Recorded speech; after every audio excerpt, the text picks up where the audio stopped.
một tôi véo quá. Wow, nó quá nào quá. Wow, tổng như đến thứ nào đấy quá.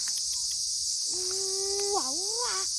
Wow, nhiệt ôi lì quá quá.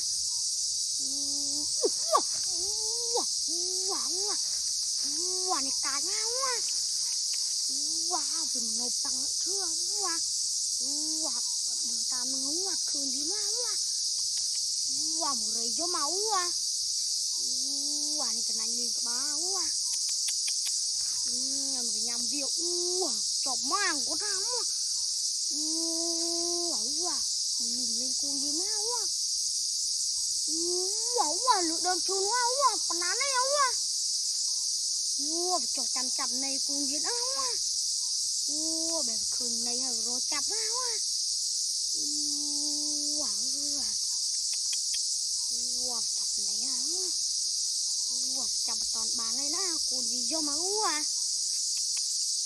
Làm tôi viên còn lá này quá. Wow, một nhằm vía chập một ba quá quá. Wow, cho chăm chăm hèn chrome đó, khử ruột đó quá. Wow.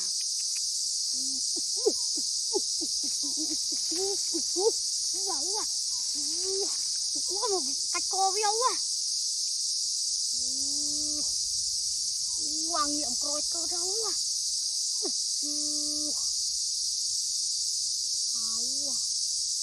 Wow. Wow, cái này lên ba mắt. Wow, wow, một trăm máu à. Wow, wow, một hạt véo quá.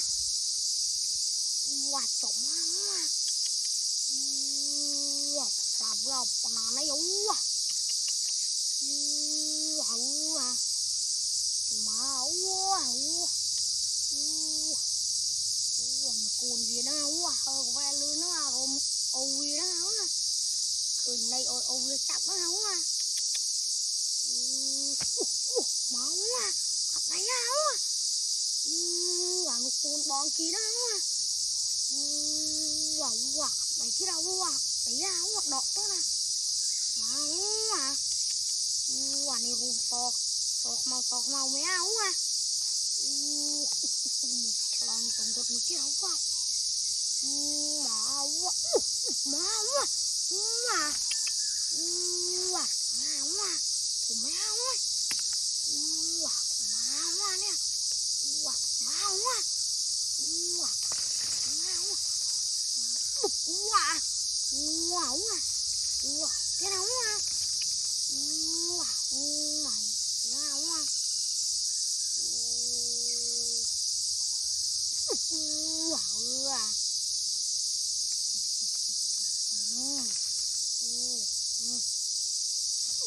Wow. Wow. Đấy quá. Wow, tự nhiên nó ngã, tự nhiên nó. Chặt này con nhá.